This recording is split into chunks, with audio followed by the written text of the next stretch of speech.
존나 진짜.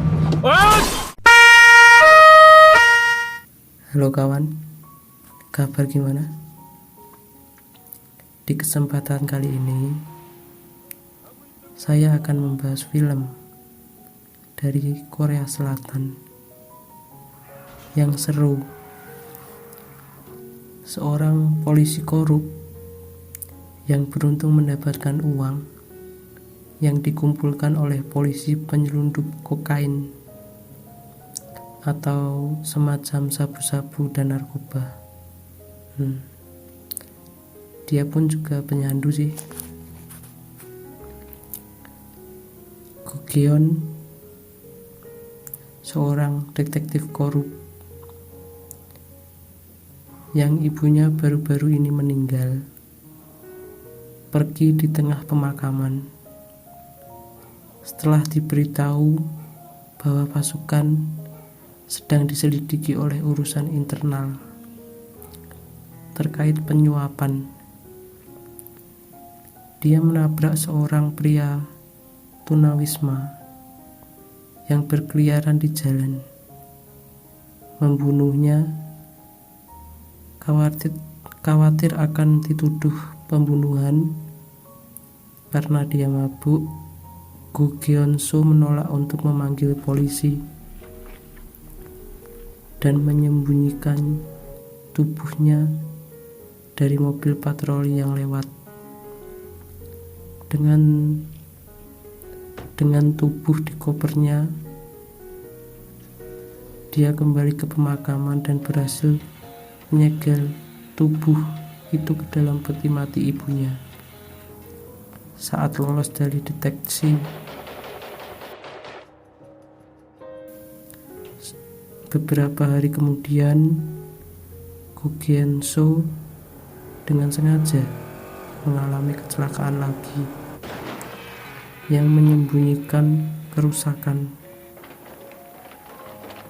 sebelumnya dan memberi alasan untuk mengunjungi bengkel. Untuk keberuntungan Go Geon-soo dan pasukannya, penyelidikan tersebut dibatalkan oleh seorang letnan bernama Park. Tugas regu berikutnya adalah menangkap seorang pembunuh yang dicari. Lee yang dinyatakan sebagai pria tunawisma saat mencari tempat persembunyiannya, pasukan tidak menemukan apapun yang signifikan. Tetapi mereka bertemu dengan petugas polisi lain yang sedang menyelidiki insiden tabrak lari. Berdasarkan tip anonim,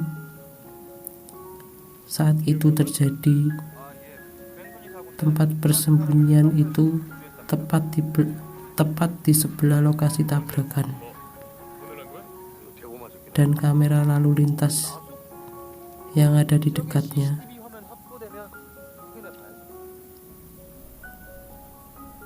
Pasukan memeriksa rekaman kamera berkualitas rendah.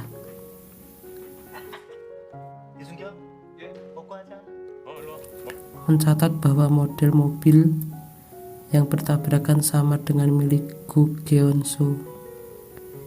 Selain itu, triangulasi telepon tunawisma itu, meski tidak tepat, menuju ke arah dekat kuburan ibu Go Geon-soo. Terungkap bahwa pengemudi mobil patroli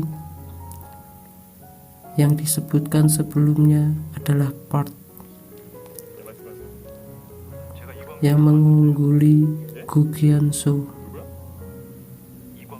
dan bahwa dia menyaksikan tabrakan Go Geon-soo meski dia tidak tahu mana jenazahnya dibawa.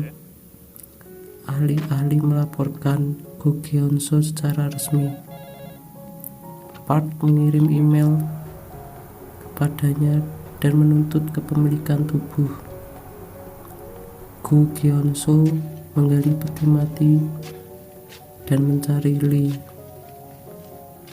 ingin memahami mengapa tubuh Lee begitu penting, dan menemukan ponsel Lee serta berkas peluru di tubuhnya, membuatnya percaya bahwa Lee sudah mati sebelum Gu Gyeonso menabraknya. Ponsel itu menerima panggilan dari sesama penjahat yang dilacak dan diinterogasi Gu Gyeonso, dan yang akhirnya mengungkapkan bahwa Park mencuri sejumlah besar kokain yang disita.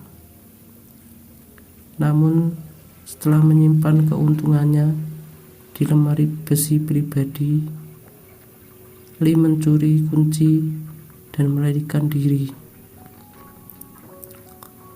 Dan tepat sebelum tabrakan, Lee berdarah dari luka tembak yang disebabkan oleh Park. Gu Gyeonso kembali ke kuburan dan menemukan kuncinya, tetapi ditangkap oleh bawahannya yang membuntutinya setelah menemukan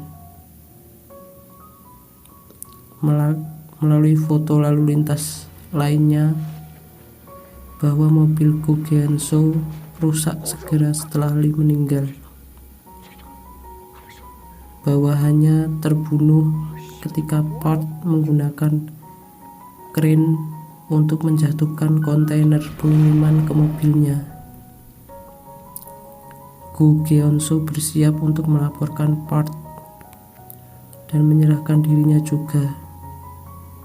Tetapi Park mengancam akan membunuh saudara perempuan dan anak perempuan Gu Gyeonso.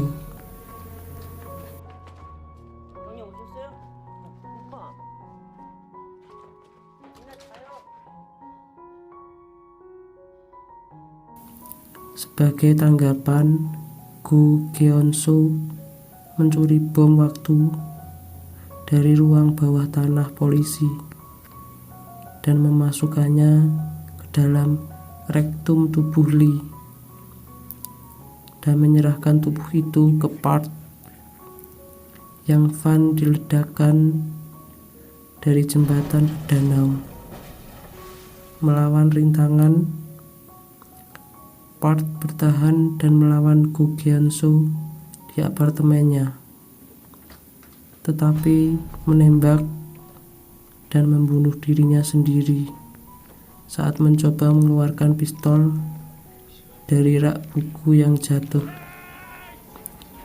Pada akhirnya, petugas polisi senior memutuskan untuk menutup Park, kejahatan S dan Gu Gyeonso untuk melindungi reputasi mereka sendiri. Gu Gyeonso memilih untuk mengundurkan diri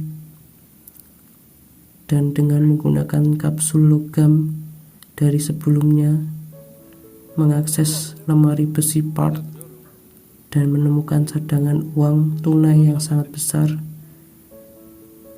lebih dari yang bisa dia bayangkan. Cerita pun tamat. Dan di ending ini saya sangat suka karena Gu Gyeonso akhirnya kaya. Mau diapain tuh uang banyak banget, anjir. Kalau gue yang nemu mantap nih, gue ada, nggak perlu kayak gini lah. Oke, terima kasih sudah menonton video ini. Jangan lupa subscribe dan like-nya.